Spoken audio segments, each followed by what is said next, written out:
Hola, ¿cómo están? Gracias por acudir a esta segunda cita de Piedra, Papel y Tinta Electoral. Esta es una invitación que le hace La Razón Digital, el periódico Extra. Estamos en formato digital. Piedra, Papel y Tinta Electoral, la idea, el horizonte nuestro, el principal, es lograr un voto informado, un voto responsable. Vamos a tener, como les decía ayer, debate, diálogo, entrevistas e información, que es lo que sabemos hacer. Quiero, antes de comenzar, primero agradecer a toda la gente que nos ha seguido ayer. Hemos tenido problemas técnicos, era el primer programa, nos vamos a ir acomodando en el camino, aprendemos en el camino. Quiero agradecer a las más de 20,000 personas a las que hemos llegado en este primer programa. Quiero recomendar a los lectores y lectoras 3 columnas. Hoy tenemos las columnas de Patricia Vargas, que aborda más temas urbanos, pero hoy el título de su columna es Política y Emociones. Recomiendo la lectura. Está Carlos Antonio Carrasco, Nuevo Giro en el Multilaterismo, y Dionisio Garzón, que también nos trae su columna de este viernes. Hechos estos agradecimientos, les invito a quedarse con nosotros. Hoy entramos en un ámbito que seguramente le preocupa a usted, a alguien de su familia. Hoy hablamos de empleo. Pandemia ha traído una nueva situación. Para mí, la pandemia ha abierto en verdad el siglo, pero ha traído un nuevo escenario lastimosamente lleno de riesgos, de pérdidas en el ámbito laboral, y nosotros queremos tomar este tema hoy en los 2 bloques. Lo vamos a hacer. Estamos con la mesa laboral. Decíamos que la pandemia llega de la mano del desempleo, llega de la mano de la crisis, llega de la mano de la pobreza. Aquí y en el mundo entero sufrirán más los países menos resilientes, con menos musculatura. Estamos junto a 2 integrantes fundamentales de la mesa laboral. Queremos hablar de este tema con cifras, apoyándonos en el trabajo que viene realizando ya esta mesa laboral. Doy inmediatamente la bienvenida a Rodolfo Erostegui. Rodolfo, usted es amigo del programa, es columnista en Página 7, pero es muy amigo nuestro, muy querido, por cierto, economista. Usted es sociólogo del trabajo, ha estado pendiente hace muchos años de este tema. Gracias por estar acá en nuestra mesa. Gracias a ti, Claudia, por la invitación. Creo que es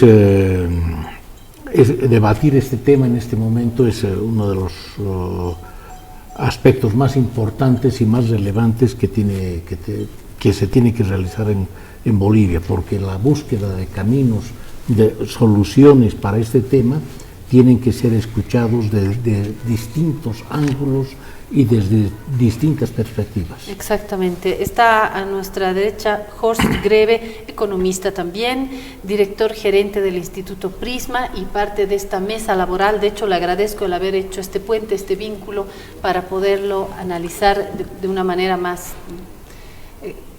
profunda. Ahora sí vale la pena la palabra, porque ustedes están mirando esto, están con este observatorio pre-pandemia, ¿no? Gracias por estar acá. Muchas gracias, Claudia. Es una satisfacción enorme volver al espacio de Piedra, Papel y Tinta contigo. Estaba interrumpido hace bastante tiempo, pero ahora con las nuevas tecnologías y las posibilidades que brinda incluso esta conexión del Zoom, estamos retomando la iniciativa que es tan importante para el diálogo plural y para atender los problemas más importantes de nuestra sociedad. El tema del empleo y el tema de la salud se corren carreras y en algún momento son opciones de atención por parte de las autoridades, pero también por parte de la población.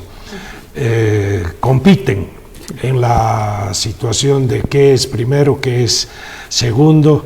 Yo creo que es una dialéctica que se tiene que ir resolviendo caso por caso, y en el momento actual yo creo el empleo es un buen comienzo para el debate público sobre la prioridad de las políticas que deben instrumentar los gobiernos o el gobierno que venga después de las elecciones.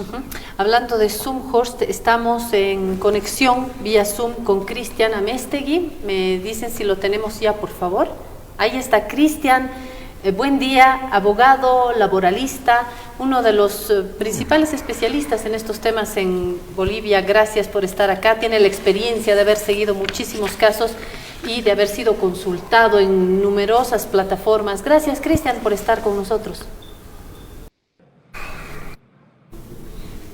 Muy bien, vamos entonces con la prepandemia, para que no nos coma el tiempo. Yo decía que esta mesa laboral ha estado analizando esto prepandemia. ¿Se la olieron o por qué la necesidad de tener una mesa laboral? ¿Por qué la necesidad de analizar esto? Hemos empezado nosotros el año 2014, hemos hecho una serie de encuentros con los componentes laboralistas, que son prácticamente una docena, o eran una docena en ese entonces, porque veíamos que uno de los eslabones más débiles de nuestra economía es el mercado laboral, es la estructura del empleo en el país, es la antigüedad de la norma principal, y hemos llegado nosotros a la conclusión que se tiene que hacer una nueva Ley General del Trabajo. La que está vigente todavía es de 1943 y tiene más de 2000 parches. Entonces ya hay un desorden completo en la aplicación de las regulaciones laborales, y eso hace que el mercado laboral no pueda mejorar en su calidad.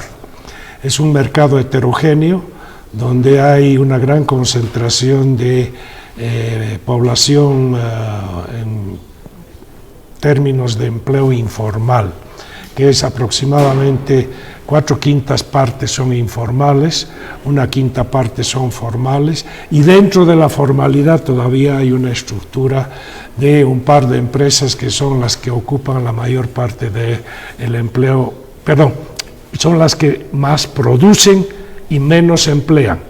A cambio de eso está el sector informal, que es el que más emplea y tiene los niveles de productividad más bajos, pero además sin protección social, sin beneficios, sin respetar las reglas de la higiene industrial, etcétera, etcétera. Esa ha sido nuestra preocupación durante cerca de 5 años.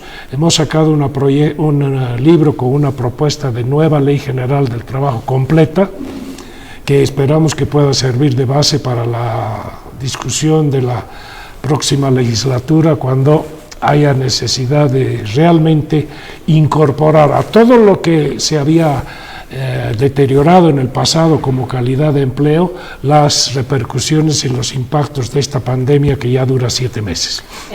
Rodo, antes de la pandemia, ¿cuál era la situación? No hemos estado tampoco en un paraíso antes, ni siquiera en lo normativo, menos en las condiciones reales de los empleados, digamos, formales, y el gran mundo informal que sufre un poco los avatares del tiempo, ¿no? Sí. Del momento, del clima. Gracias, Claudia. Nosotros podemos partir señalando que antes de la pandemia ya existían problemas profundos en cuanto al empleo existían. ¿Cuáles eran las principales causas? Fundamentalmente es el sector informal, donde se vive una precariedad total del empleo, sobre todo en aquellos asalariados del sector informal. ¿Podemos recordar, grosso modo, los porcentajes de los empleados formales y los informales en el país? El porcentaje de trabajadores informales está alrededor de entre 70 y 75%.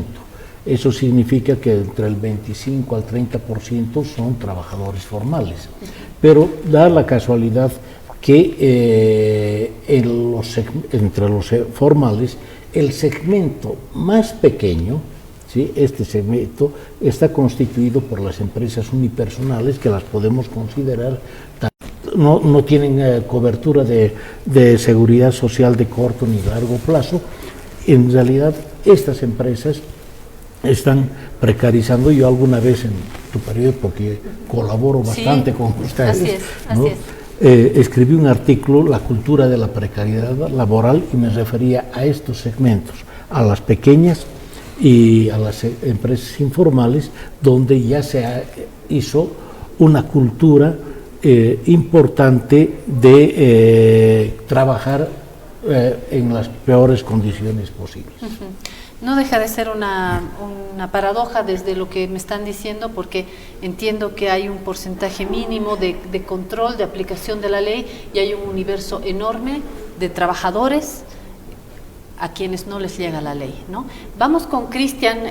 Cristian, quiero consultar también si está de acuerdo con estas coordenadas que estamos planteando acá en la mesa, y grosso modo, ¿cuáles eran los elementos fundamentales, los más problemáticos cuando hablamos de una crisis de empleo antes de la pandemia, y qué es lo que termina de reventar con la pandemia, ¿no? Les decía entonces que lo que ha pasado en el país es que, como se mencionó, teníamos una formalidad muy grande. Y fruto de ello, la pandemia ha empeorado las cosas. Eso es lo que ha pasado. Entonces, los pocos formales todavía ahora tienen que reducir personal y tienen que ver cómo van a subsistir. Bien, ¿cuál es la situación post-pandemia, Horst, para las empresas formales? ¿Ha habido algún cambio drástico después de la pandemia? Yo creo que... En lo formal. En el formal. En el formal. Bueno, el impacto sobre el empleo formal ha derivado de la cuarentena. Entonces, la cuarentena se ha traducido en restricciones de movimiento, en confinamiento de la gente y en la suspensión de labores de las empresas, porque no podían acudir los trabajadores a las empresas. Por lo tanto, se deja de producir. En gran parte se deja de producir. No en todas las empresas, el impacto es diferenciado por sectores y por industrias. Entonces, aquí ha habido una falta de regulación, ha habido una falta de instructivas claras, ha habido una contradicción entre la Asamblea Legislativa y el Gobierno. Ha sacado la Asamblea Legislativa una ley de antología, como no hacer una ley, prohibiendo los despidos, alterando la disposición que existe en el país de que en caso de fuerza mayor se pueden hacer despidos porque la empresa no puede continuar pagando sueldos. ¿Podemos explicar esto de la fuerza mayor? Bueno, en circunstancias en que las actividades no pueden llevarse adelante por una circunstancia externa a la empresa que impide que ella siga funcionando en términos normales, entonces ahí viene la opción que tiene la empresa de reducir el horario de trabajo, reducir el número de empleados o finalmente despedir empleados. En el mundo, como esto es una cosa que ocurre en todas partes, en los países con una capacidad fiscal fuerte, es el Estado el que ha puesto la plata para que sigan cubriéndose las planillas salariales, para que no se produzca el drama social de poner a la gente en la calle sin ingresos. Entonces, ¿habrá sido una medida acertada?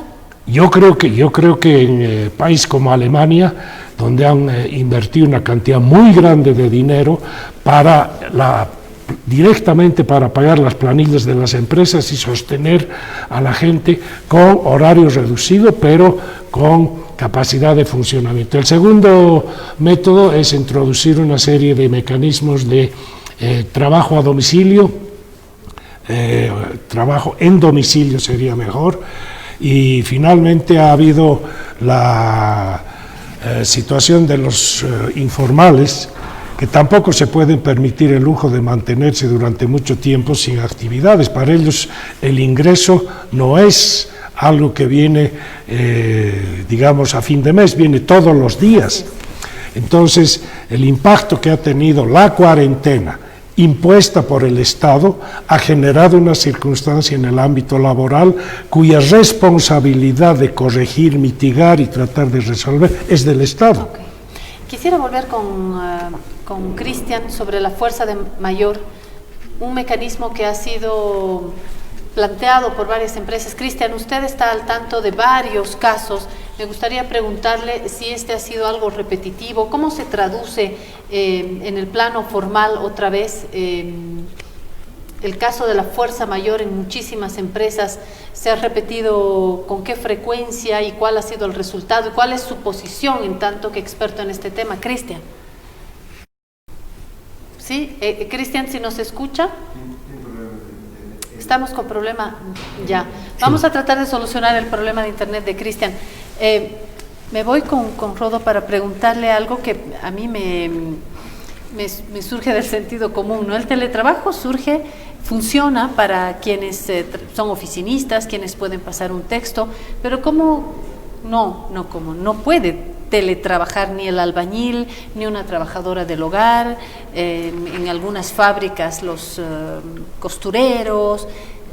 Se crea entonces una frontera que divide a los que sí pueden teletrabajar y a los que no pueden teletrabajar, y esta frontera vuelve a partir el mundo en el mismo lugar. Quienes hacen un trabajo físico, quienes están en la base de un trabajo físico peor pagado, ¿verdad?, que quienes trabajamos en oficina, quienes trabajamos con contenidos que pueden darse a distancia, ¿no? Se vuelve a quebrar, es decir, las fronteras vuelven a dividir ahí en el mismo lugar y vuelven a crear más desigualdad. Eso es lo que se me ocurre. No había pensado yo desde esa perspectiva de profundizar las desigualdades, pero sí tienes razón. Todos los empleos, ¿sí?, están segmentados. Hay una parte administrativa y una parte, en una fábrica, por ejemplo, una parte es administrativa y otra parte es productiva. Incluso los sindicatos toman en consideración estas características. El personal administrativo, no todo el personal administrativo también puede estar en funciones de teletrabajo. Hay algún personal que tiene que estar trabajando administrativo, pero tiene que estar yendo a las oficinas. Me refiero a una secretaria. La secretaria a distancia no existe. La secretaria es la que soluciona al jefe cualquier problema, recoge un documento, una carta, etcétera, etcétera. Los otros personal dentro de una misma fábrica que están vinculados o que están operando a partir de maquinaria y equipo, sí tienen que ser presenciales. Ahora, albañil lógicamente tiene que ser, ¿no?, plomeros, etcétera, todas esas categorías ocupacionales. El trabajo más esforzado, ¿no? Claro, el más esforzado se tiene que hacer, y ese es el trabajo que estaba más suspendido, porque el otro trabajo, el además, de los contadores, eso ha estado funcionando. Es que sobre lo llovido mojado, porque el círculo más afectado es el trabajo físico, el trabajo más esforzado, que da la casualidad que es el trabajo que no es formal, y no sé cómo se cruza esto con el eje género. He leído tanto en La Razón como en Extra y en otras publicaciones porcentajes dramáticos sobre la factura que pagan las mujeres. ¿Cómo se explica esto? ¿Y es verdad? No, ¿y cómo se explica? No, en toda la cadena laboral hay segmentos mucho más débiles, ¿no? O menos protegidos, como son las mujeres, los jóvenes, etcétera. Y también de acuerdo a las ocupaciones. ¿Por qué es menos protegido el trabajo de porque generalmente cuando tiene que venir un recorte de personal, al personal que más recurre para despedir es al personal femenino. ¿Por qué? Y eso está demostrado porque es el personal más caro no me gusta usar ese término, pero es el personal que tiene más protección, etcétera, tiene subsidios de maternidad, ¿no? Claro, fundamentalmente eso. Y a partir de ese, los empleadores prefieren deshacerse del personal femenino. Cuando no contratarlo, ¿no? Claro. Para evitar luego estos problemas, esa es la lógica. Exacto, ¿no? O contratan a algunas personas cuando ya han superado algunos temas de subsidios y demás. Pero entonces, ese es el personal menos protegido. Y lógicamente, en la pandemia, sobre todo en la cuarentena, porque la pandemia es un fenómeno, y la cuarentena es la administración que se hace de un país para combatir el COVID, pero resulta que generan un ámbito de cierre de las empresas, y las empresas tienen que comenzar a despedir, ¿no? Ese es un caso de fuerza mayor, no pueden producir. Ustedes tuvieron un subtitular en La Razón muy importante, que decía: las pequeñas empresas, para muchas pequeñas empresas, no es solo que se van a reactivar, sino que estas empresas, ¿sí?, tienen que volver a empezar, es un volver a empezar. Entonces, esa es en la cadena también de la estructura empresarial, del tejido empresarial, como dicen otros. Lo que se toma en cuenta es que hay empresas grandes, consolidadas, con mucho respaldo financiero, etcétera, y otras empresas que son las pequeñas, las informales, las que no tienen ese tipo de respaldo y no tienen ningún tipo de apoyos. Entonces son este segmento que está prácticamente desapareciendo en algunos rubros, y en otros rubros algunas otras empresas tienen que volver a empezar. Pero lo más curioso es que la gente que estaba vinculada a las pequeñas empresas fueron más resilientes, ¿no? ¿Por qué? Porque ellos inmediatamente se reinventaron, comenzaron a hacer barbijos. No había barbijos y empezaron a hacer barbijos. O sea que tienen la posibilidad de mayor flexibilidad. ¿No? Y empezaron, y también empresas medianas comenzaron, una fábrica de automóviles que hay en Cochabamba, comenzaron a hacer respiradores. El problema es que el Estado no los compraba, tuvieron que ir a vender sus respiradores a Chile, ¿no? Entonces hay gente que empezó a tener resiliencia, y los segmentos más pequeños fueron más resilientes, pero esto se debe a que movilizar una estructura muy grande de una empresa muy grande y cambiar el rubro de la producción es muy difícil. En una pequeña empresa es mucho más fácil, es mucho más flexible, no en el sentido jurídico de la palabra, sino mucho más flexible productivamente. ¿Y en lo jurídico se logra hacer, Horst, esta ley que ya data de tanto tiempo y que tiene tantos parches, logra diferenciar estos tamaños para dar un tratamiento diferenciado? Hay que imaginarse lo que era la economía boliviana hace 70 años atrás.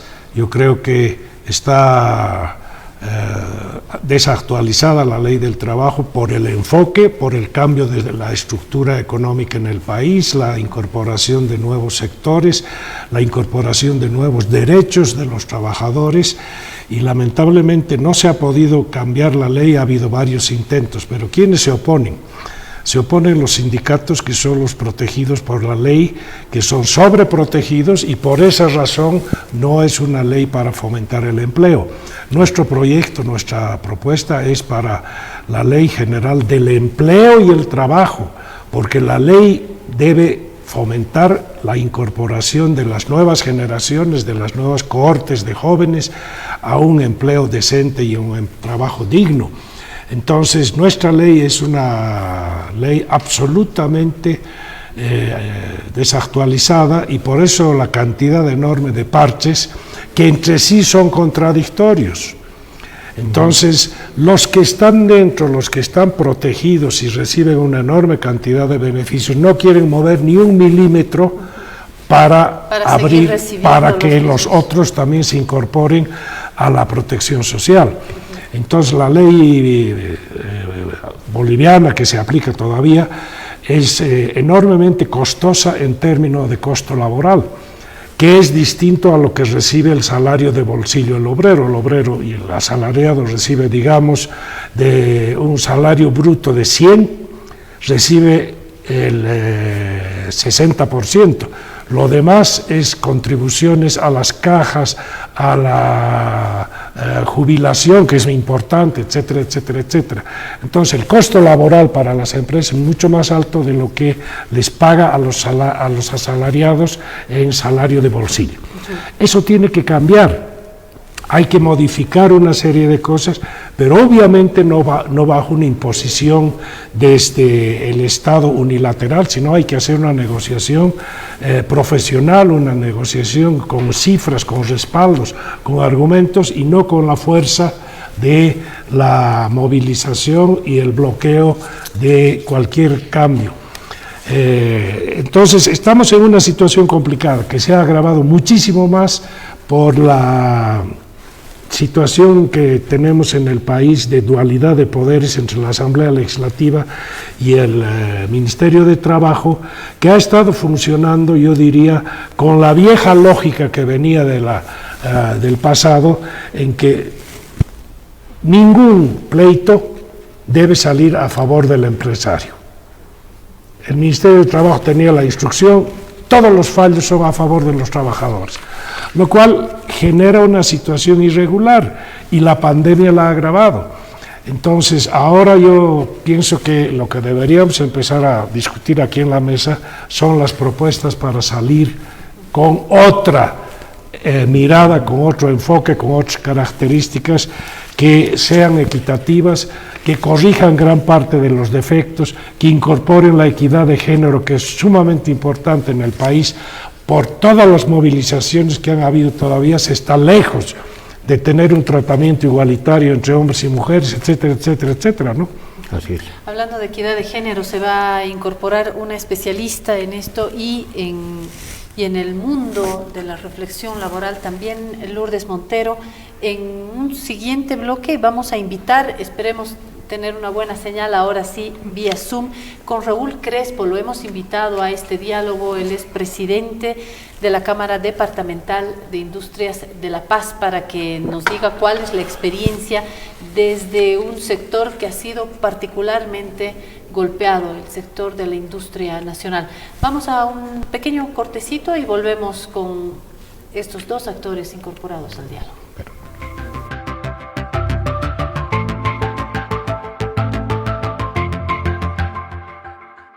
Doy la bienvenida a Lourdes, que nos estaba escuchando acá en el estudio. Lourdes Montero, economista, y Rodolfo decía que de las pocas especialistas sociólogas del trabajo, así que para mí es una ganancia tenerla acá. Y gracias, por supuesto, columnista de La Razón. Gracias, Lourdes. Un gusto retomar la conversación en estos espacios.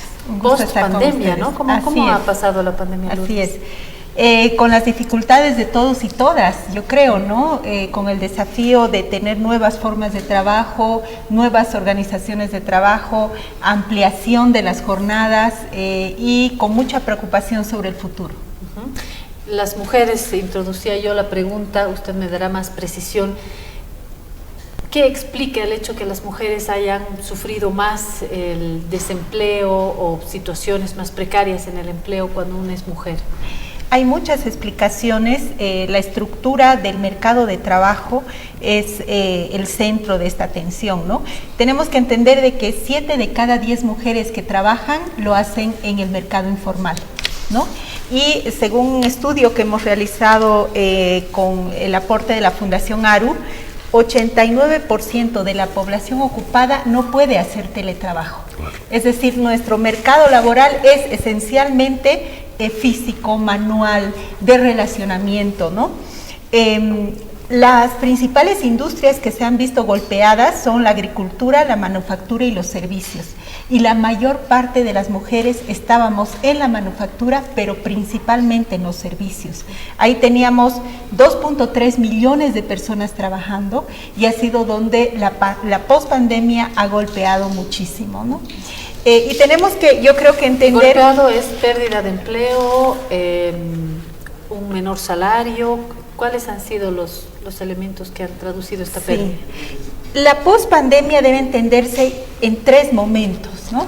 Un primer momento de reducción de los ingresos laborales de los no asalariados y por cuenta propia. Según algunos escenarios que la Fundación ARU nos ha dibujado, en un escenario más optimista, las personas han perdido un 30% de su ingreso, y en el más pesimista, que yo creo que es el real, las personas han perdido hasta el 70% de sus ingresos. Eso ha sido el primer golpe del distanciamiento, y toda la cuarentena. Un segundo momento tenemos la reducción de los empleos formales, ¿no?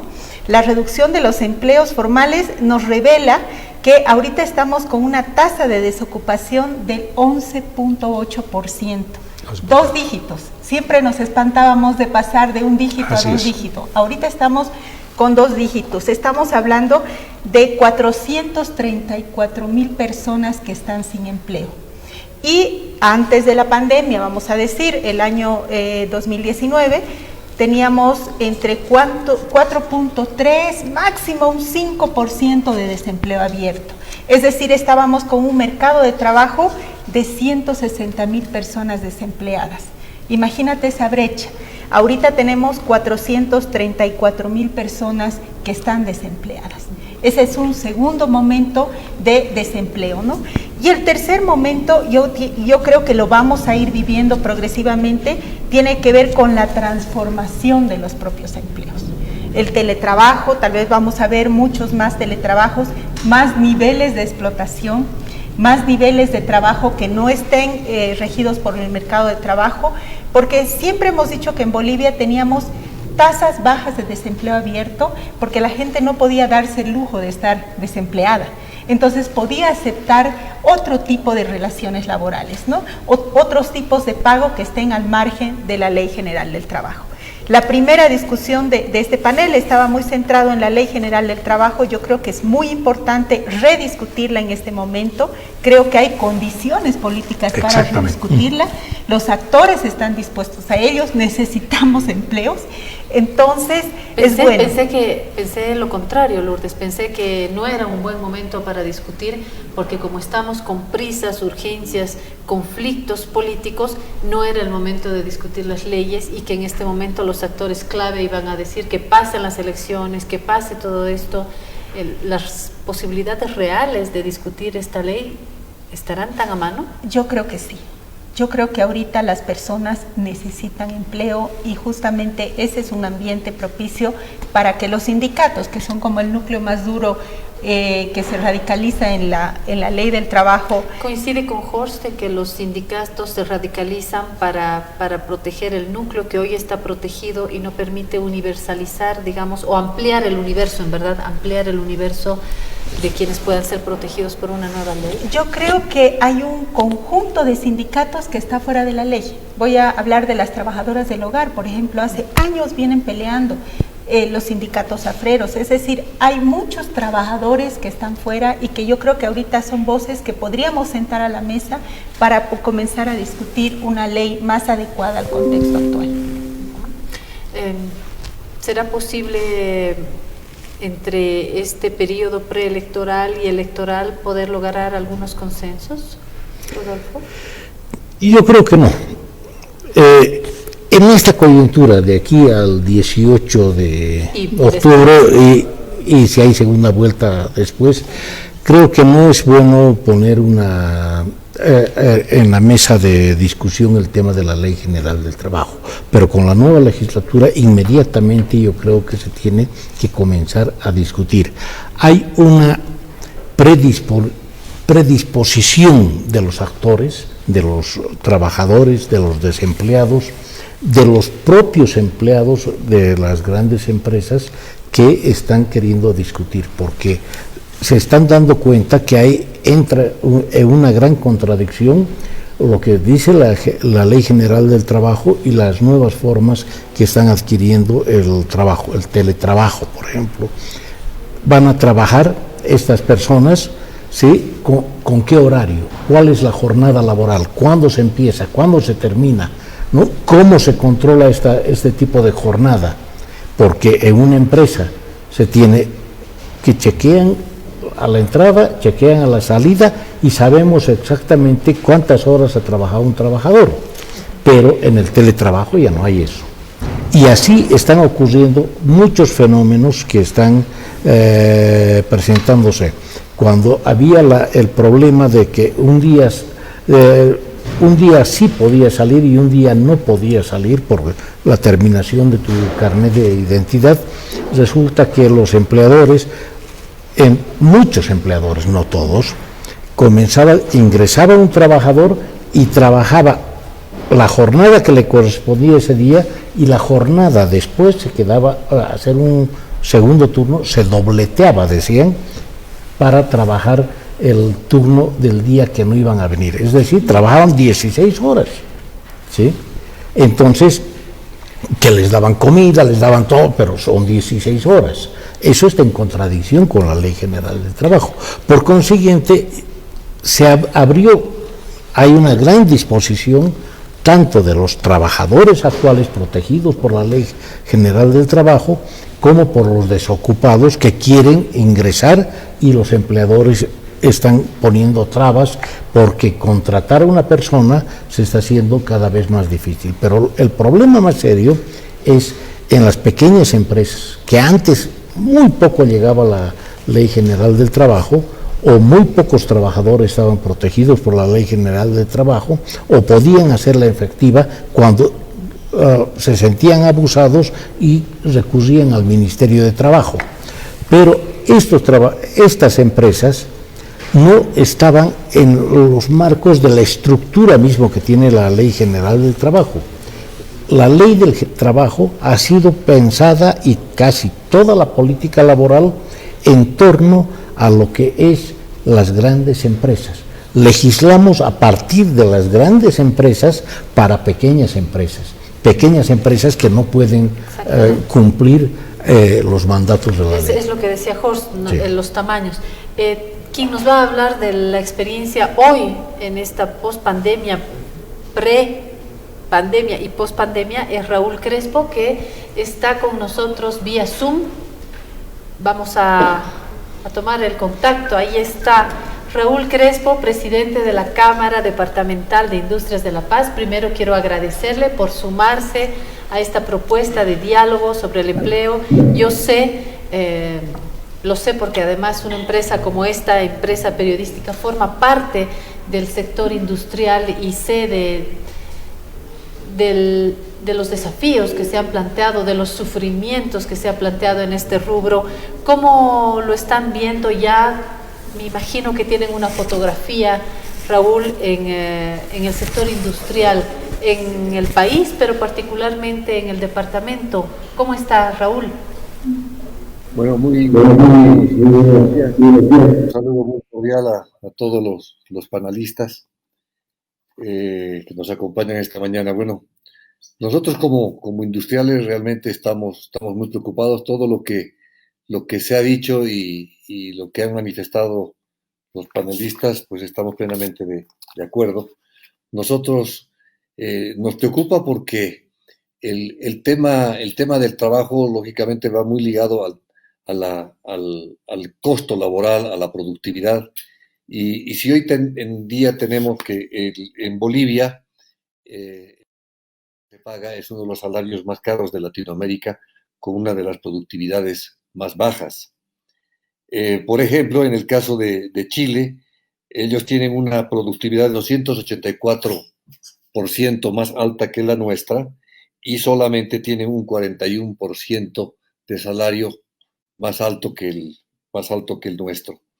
El incremento salarial al haber básico y al salario mínimo nacional no está directamente relacionado con el incremento salarial que se ha venido dando desde el año 2006 al año 2019. Entonces, las reformas que se plantean, pues tenemos que ver cómo las vamos a poder implementar de forma inmediata. Estoy de acuerdo en que no podemos esperar a que un nuevo gobierno asuma el poder para poder comenzar a analizar una nueva ley del trabajo. Hoy, por ejemplo, tenemos a trabajadores que están buscando la forma de poder recuperar su fuente de trabajo, pero si no tenemos una flexibilización en la que el trabajador pueda buscar la forma de llegar a conseguir un trabajo por horas, que pueda poder trabajar los días domingos, los días feriados, con un salario que le permita llevar toda la actividad a su domicilio.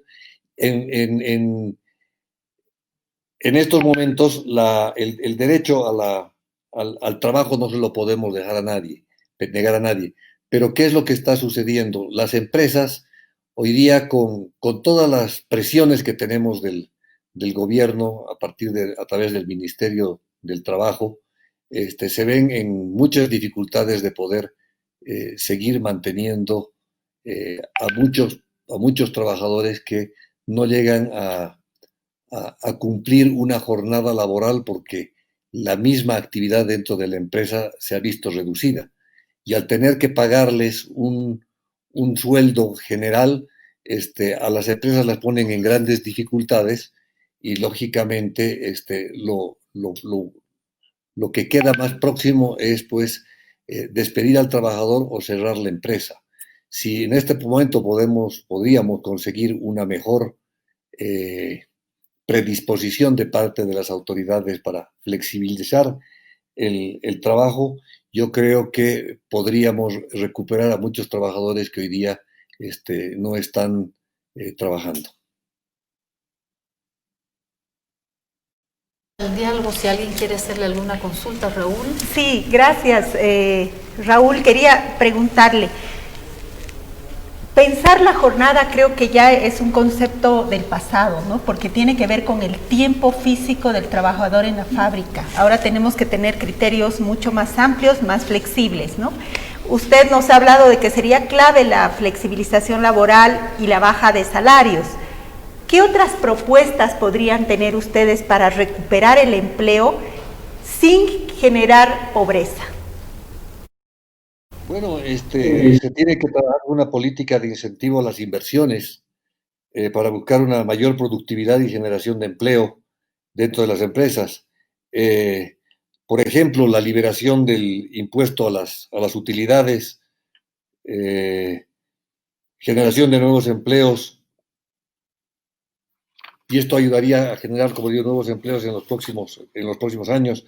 Una nueva política salarial para fomentar la competitividad industrial, reducir la tramitología estatal, dar una mayor capacitación de parte del Estado. O sea, son muchas las alternativas que nosotros hemos venido planteando para poder reactivar el aparato productivo.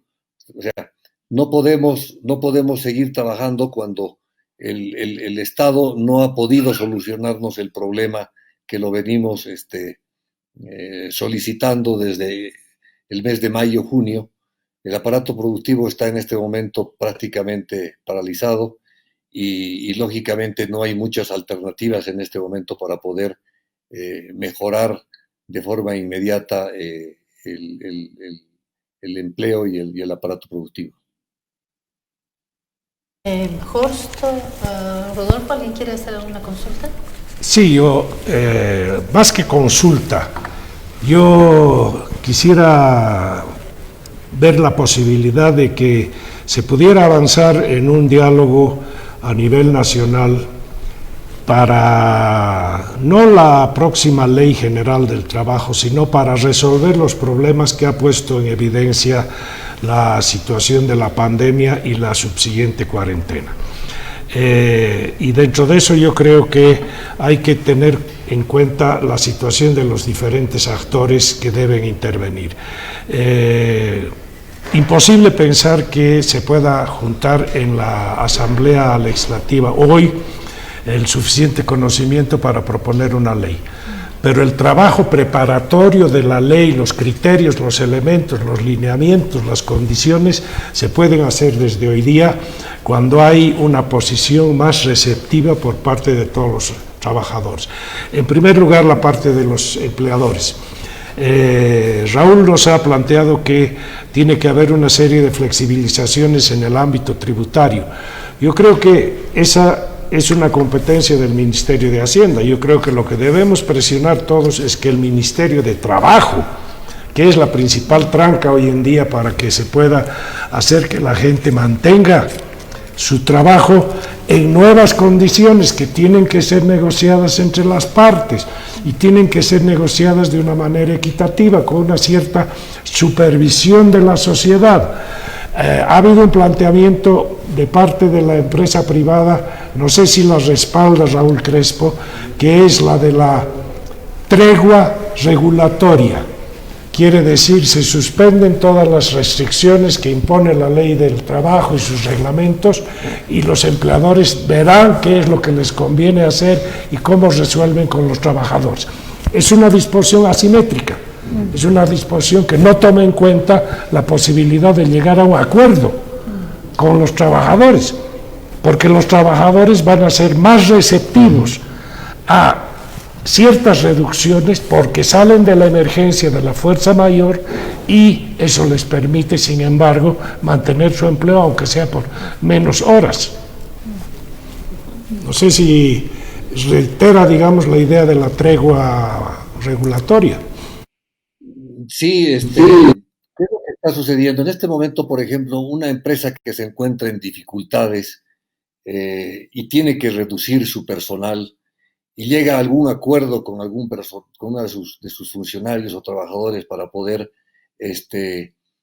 ir por el bien común, o sea, para mantener la empresa, no se puede buscar alternativas de solución, porque el primero en intervenir es el Ministerio del Trabajo, aconsejándolo al trabajador a que él busque la opción de volver a ser recontratado. Entonces, eso nos pone en grandes dificultades para poder seguir manteniendo las empresas, reducir el personal, porque la situación en la que hoy día se encuentran las empresas es muy crítica. Se tiene que buscar la forma de la flexibilización laboral de forma inmediata. Se está hablando de que se van a abrir en los próximos días empresas de alimentos, hoteles. ¿Cómo van a poder contratar personal si una persona que esté en la cocina tiene que estar 8 horas cuando está restringido el tema de la alimentación dentro de una unidad hotelera?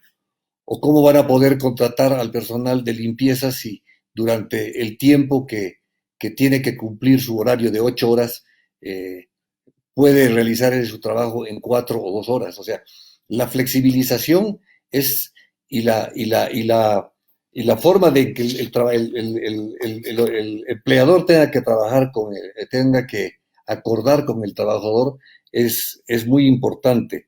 El salario mínimo nacional también debe ser ajustado a la realidad nacional. En los últimos años los incrementos salariales, y en el ámbito laboral, en el ámbito de las industrias manufactureras, volvieron a introducir el tema del dominical, y ese dominical se ha ido multiplicando también con los distintos incrementos salariales. Entonces la situación, les vuelvo a decir, es insostenible en este momento en la industria nacional.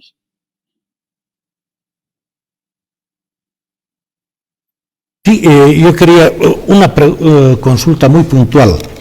Se decía a un principio de la pandemia de que 6 de cada 10 empresas sufrieron una caída de sus ingresos de más del 70%. En la actualidad, ¿tienen alguna cifra que nos esté indicando cuál es la caída del ingreso de las empresas? Bueno, nosotros hemos dividido la pandemia en 2 etapas. Los primeros 60 días, donde prácticamente el 80% de las empresas paralizaron totalmente. Y cuando comenzó a dinamizarse la pandemia, perdón, la cuarentena, algunas empresas comenzaron a trabajar, sobre todo las empresas llamadas estratégicas dentro del país, las que producen alimentos, las que producen medicamentos, pero en una capacidad mínima, pero además de una capacidad mínima con grandes costos de producción, puesto que se tenía y se tiene todavía, esto no se ha levantado, esta restricción, el hecho de tener que transportar a todos los trabajadores a la fuente de trabajo y volverlos a su domicilio. Las pérdidas son cuantiosas, más o menos en los últimos meses. La industria ha estimado más o menos que hay una pérdida de cerca de $600 millones.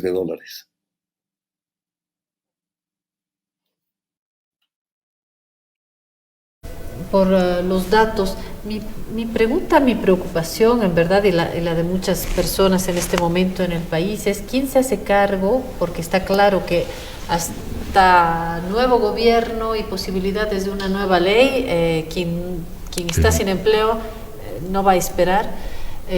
Con esta nueva construcción de nuevas normalidades, mi pregunta es, ¿cuál va a ser el panorama de todos estos sectores que hoy están en riesgo, ¿no?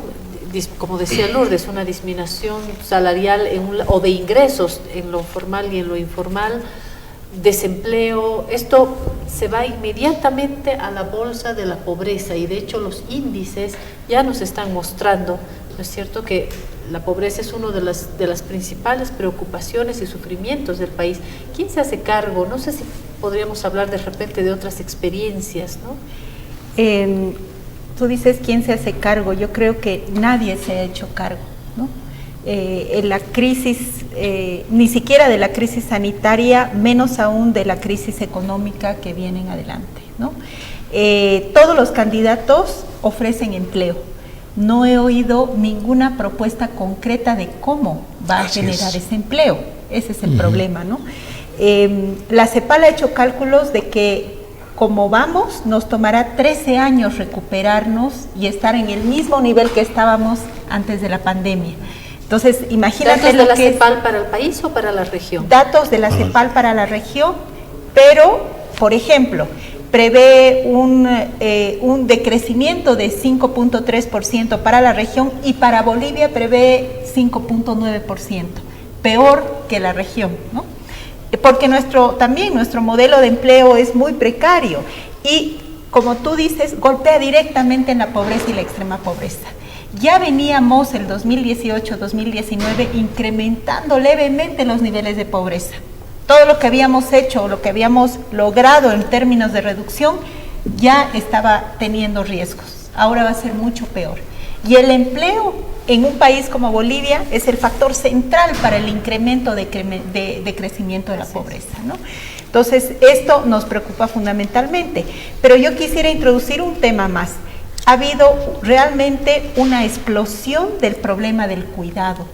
Y no podemos ver el mercado de trabajo al margen de toda la problemática del cuidado. Y el cuidado tiene que ver con todo ese trabajo no pago que realizamos las mujeres al margen del mercado laboral, ¿no? ¿Podemos hablar más del concepto de cuidado? Claro que sí, claro que sí. El trabajo de cuidado ahora las mujeres lo estamos poniendo en la mesa de discusión en el mismo nivel que el mercado de trabajo, porque tiene que ver todo el trabajo de cuidado que requieren los niños, que requieren los ancianos, y que nadie lo provee, y que lo estamos realizando en este momento en Bolivia las familias y los hogares, y dentro de las familias y los hogares lo están resolviendo las mujeres, ¿no? Se trata de cocinar, lavar, limpiar, cuidar enfermos y criar niños. Pero no solamente se trata de un trabajo físico, sino sobre todo se trata de un trabajo emocional. Y en esta pandemia creo que nos hemos dado cuenta que este ejército de cuidadores está totalmente cansado, totalmente ya precario. Muchas mujeres están renunciando ahorita a buscar empleo porque tienen demasiado trabajo de cuidado en sus casas.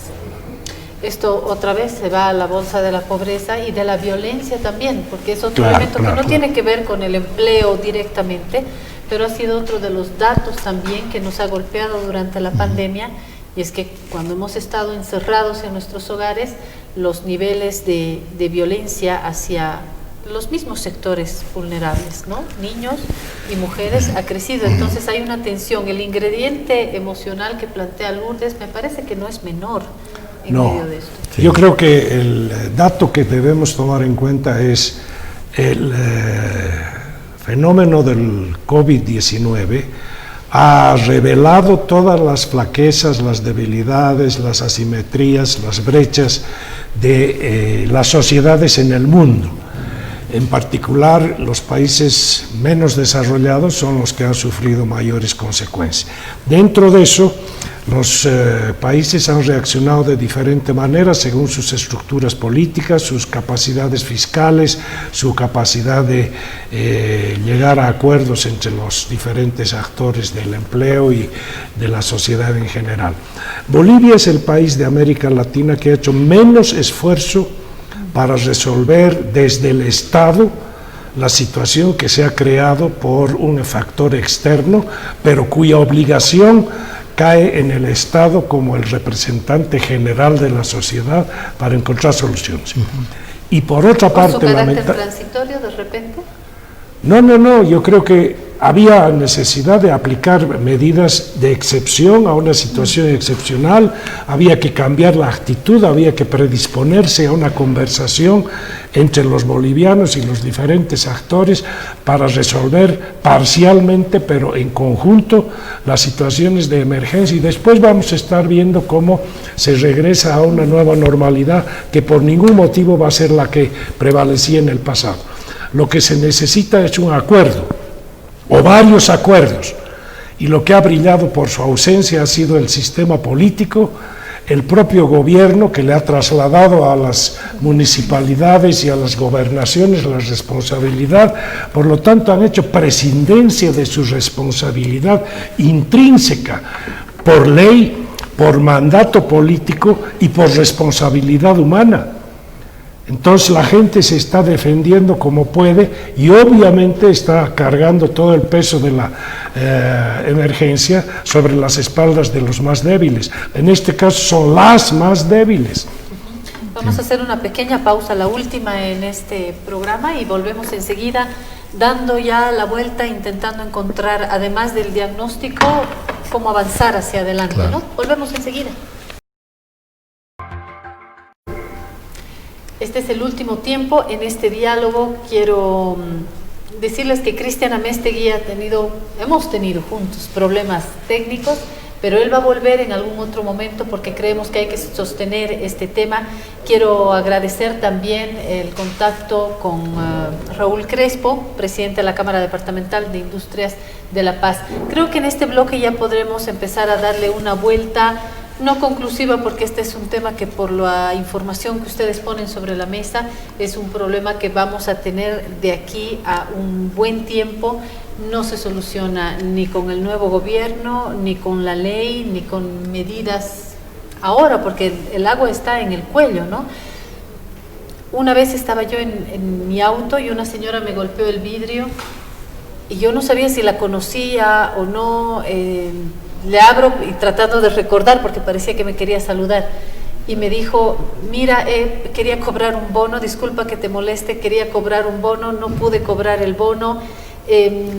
Me miró a los ojos y me dijo: hermana, hace 2 días que no como, ¿me puedes ayudar para mi almuerzo, por favor?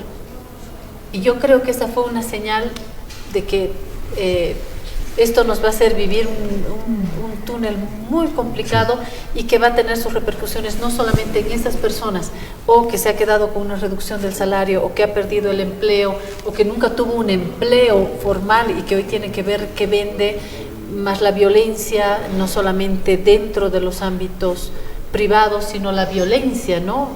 En el grupo, qué sé yo, de mi edificio también dicen, ¿no?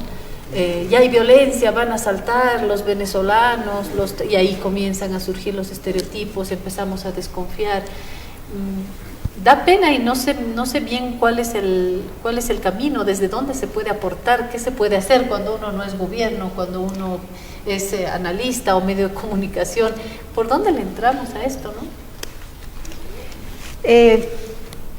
Las medidas de bonos creo que en algo han mitigado la cotidianidad de las personas, pero de ninguna manera han logrado eliminar el impacto, ¿no?, crítico en nuestro sistema económico y por tanto en nuestro mercado de trabajo. Yo creo que primero tenemos que mirar y remirar nuestro sistema integral de protección social. Está fallado, es de otra época, no corresponde a la realidad. Creo que vincularlo exclusivamente al empleo asalariado ha sido un error. Tenemos que mirar este sistema integral de protección social, incluso pensando en lo que algunas organizaciones internacionales proponen, 6 meses de ingresos para los más pobres. Eso nos podría permitir tener este colchón social de esa señora que te ha tocado el vidrio con total desesperación. Eso no lo veíamos hace mucho tiempo. Pero también reactivar el mercado interno, que es absolutamente clave para las pequeñas empresas. El mercado interno, ese que genera masivamente el empleo de nuestras personas, tiene que ver con que los más pobres sigan teniendo ingresos. Después, yo creo que todas las políticas de empleo articulado a la emergencia no tienen que retomar estas ideas del 80 o del 90, que era empedrar calles, sembrar plazas, que es siempre bienvenido tener lindas plazas, pero tienen que estar más bien vinculados a la reactivación productiva. Tiene que haber un diálogo entre el Estado para invertir ese dinero más bien en la reactivación de las empresas productivas y las que están generando empleo, sobre todo las de servicios, ¿no? Yo creo que Argentina es un buen ejemplo de cómo ha podido negociar con los empresarios para retener cada vez más a las personas y no despedir a las personas. Yo creo que ahorita es urgente que intervengamos para que las empresas paren de despedir gente. Pero eso tiene que ser por una intervención del Estado. No lo puede hacer el empresario solo, porque no puede hacerlo, ¿no? Y por último, decir de que esta visión integral del empleo ya no podemos dejarla de lado del problema del cuidado. Los niños que hay que cuidar, los ancianos que hay que cuidar, el sistema de salud, los enfermos de COVID en Bolivia se han recuperado en los hogares. Claro. No han sido el sistema de salud la que los ha recuperado. Entonces, si no pensamos el empleo en la lógica también de un cuidado de la vida más integral, creo que nos estamos equivocando.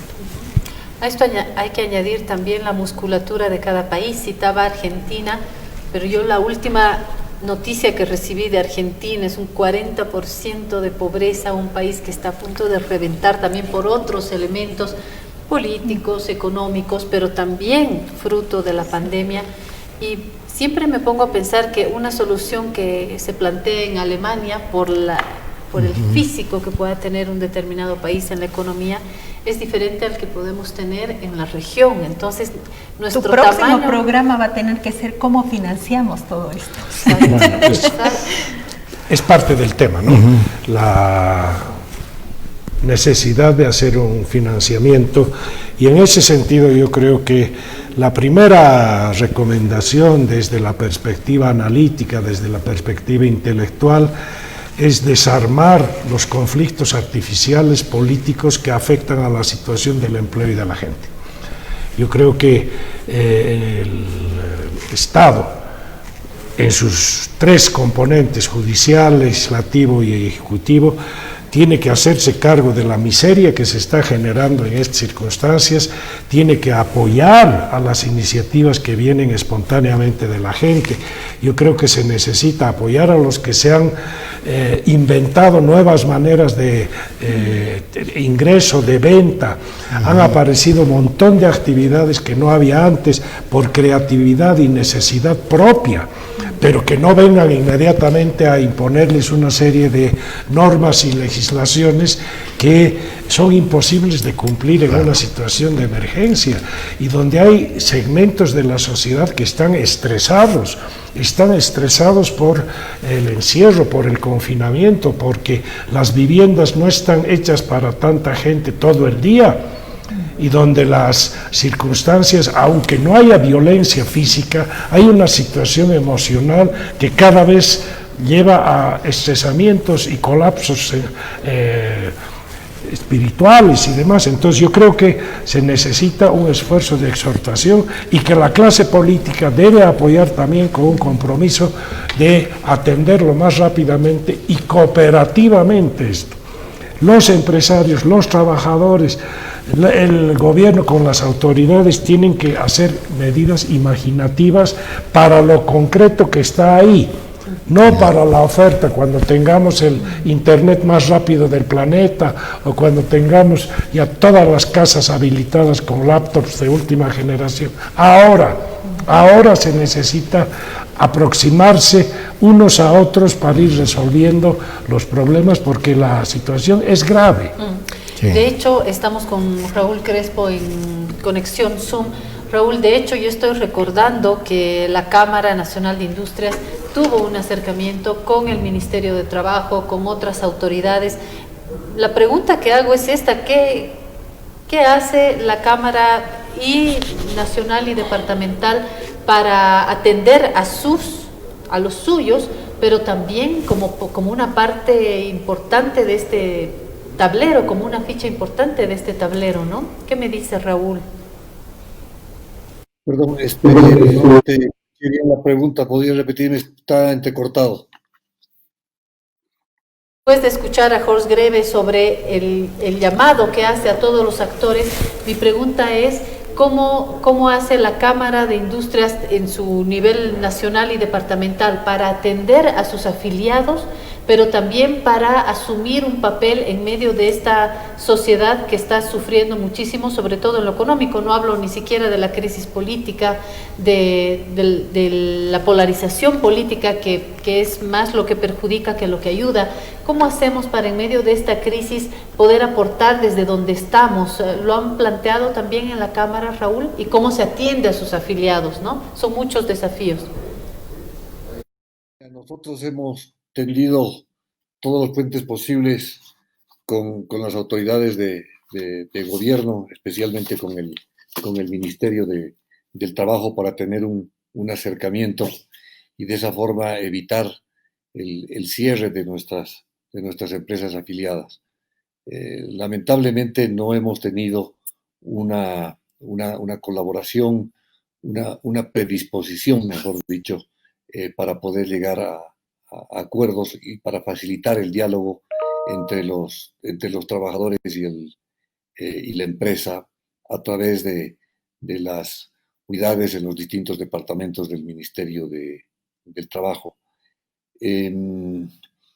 Nosotros como gremio, lo que estamos haciendo es pues dar la mayor soporte en cuanto a lo que es capacitaciones, orientación a nuestros asociados.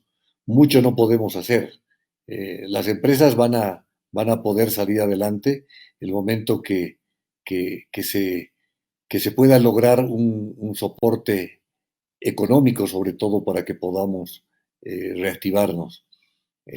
Hace unos meses atrás se puso un crédito que iba a facilitar el pago de los salarios. Lamentablemente no se pudo concretar porque las garantías que se solicitaban eran prácticamente de un 100% que tenía que aportar el empresario.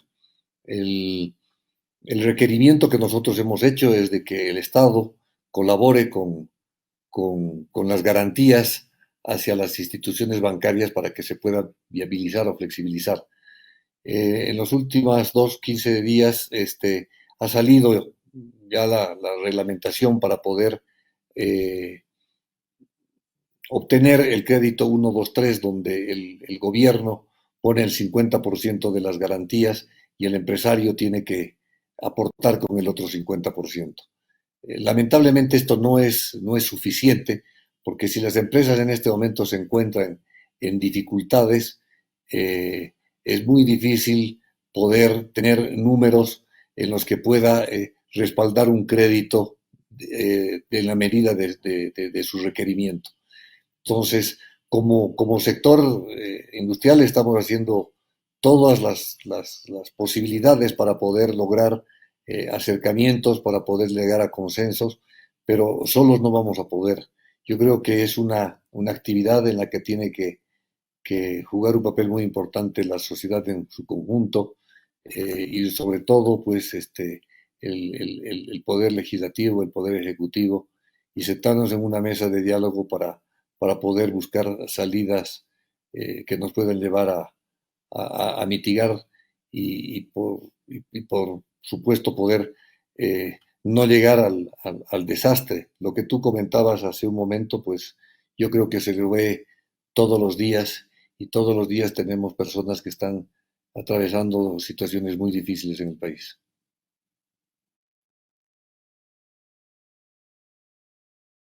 Para despedirme de usted, este contacto, síganos hasta el final, estamos ya en las conclusiones, invitarlo porque creo que vamos a volver con este tema.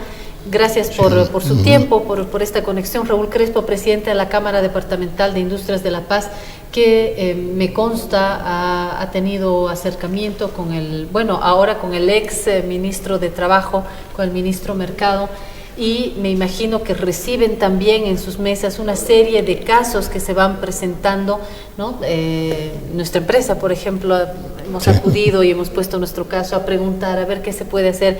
Esta empresa, como muchas otras dentro del campo industrial, pero en otros sectores también, se plantean cómo resolver este problema, ¿no? Y me imagino que se tiene que hacer, y coincido con Horst, en una convergencia, ¿no es cierto?, y del Estado y de los sectores, de las propias empresas, de los trabajadores, de los gremios, de los sindicatos también.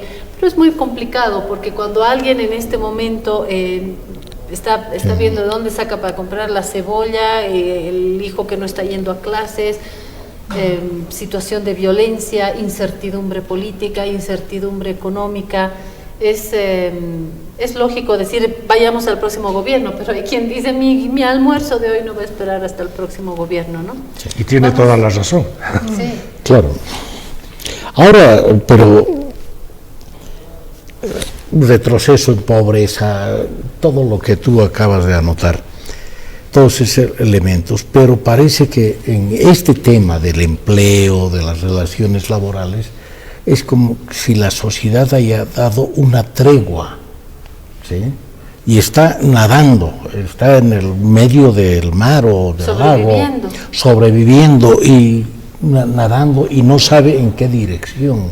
Creo que lo más importante desde el Estado y desde los partidos en contienda electoral debería ser dar un norte para que los que estén nadando, que desesperados y en medio de esta tregua, puedan dirigirse, saber qué es lo que van a hacer, crear certidumbres. Ahora creo que esa tregua puede acabarse en cualquier momento y esto va a reventar. A mí me lleva al 2006, cuando había sindicato de desocupados, etcétera, etcétera, con grandes manifestaciones en la calle. Y creo que a eso nos dirigimos. Pero ahora, en este momento, en esta coyuntura, hay una tregua. Dice Horst, para dar yo creo que una última vuelta de tuerca. Hay que ver la situación segmentada en diferentes ámbitos en los cuales se puede hacer las aproximaciones para proteger a los que tienen trabajo, para generar condiciones para que no se sobrecargue a las familias y en particular a las mujeres en los hogares con las responsabilidades de seguir haciendo funcionar sus familias a pesar que el ingreso ha disminuido, están en condiciones de vivencia o de vivienda precarias, etcétera, etcétera. Yo creo que... Y a las empresas también, porque no hay mandraques. Mira, las empresas deben, creo yo, intentar el máximo posible de diálogo con sus trabajadores, y los trabajadores deben adoptar una posición flexible desde su nivel matriz hasta el nivel del sindicato por empresa, para darse cuenta que estamos en una emergencia y que no va a haber un retorno a la normalidad previa y que tenemos que construir los lineamientos del futuro desde ahora. Así es. Y tenemos que poner las condiciones para que esto no se hunda más. El naufragio no nos puede arrastrar a todos, tenemos que salir de aquí, y eso significa que hay que crear todos los botecitos. Cuando hay un naufragio se necesitan muchos botecitos, no un barco grande que te venga a recoger, muchos botecitos que empiecen a permitir que la gente recupere las condiciones mínimas de sobrevivencia. Yo creo que es muy importante lo que estamos diciendo en términos de un imaginario colectivo, ¿no? Creemos que pasa la cuarentena y vamos a volver a lo mismo, y no va a ser así, de ninguna manera, ¿no? Yo con mucha tristeza veo con cuánta ilusión la gente mantiene abierta su tienda, mantiene abierto su negocio, tratando de volver al pasado, ¿no? Y ya eso no puede ser. La responsabilidad política es muy grande. La oferta política, la demanda de la sociedad a los actores políticos es que nos den ese horizonte que Rodo nos decía, ¿no? Si nosotros estamos saliendo a la calle todos los días a hacer nuestro mayor esfuerzo, mi Estado también debe acompañarme en ese esfuerzo. Mi gobierno municipal debe acompañarme en ese esfuerzo. Y yo no siento que haya esa sensación de emergencia y urgencia para recuperar los empleos que hemos perdido, que es lo que le demandamos a la clase política en este momento. Correcto. Sí. Muy bien, muchas gracias. Yo creo que con esa última vuelta en esta primera sentada, porque creo que podemos volver, como decía Lourdes, a plantear otros ejes, ¿no? ¿Quién paga todo esto? ¿Quién va a pagar los botecitos? Súper la idea de los botecitos, pero ¿quién los va a financiar? Es la pregunta, podríamos juntarnos nuevamente para discutir esto. Gracias nuevamente Lourdes Montero por acompañarnos en esta segunda emisión. Gracias Rodolfo Erostegui, gracias Jorge Greve. Mi agradecimiento también al presidente de la Cámara Departamental de Industrias de La Paz, Raúl Crespo, a Cristian Amestegui, que no hemos podido aprovechar mucho por temas técnicos, a todos ustedes que nos están siguiendo.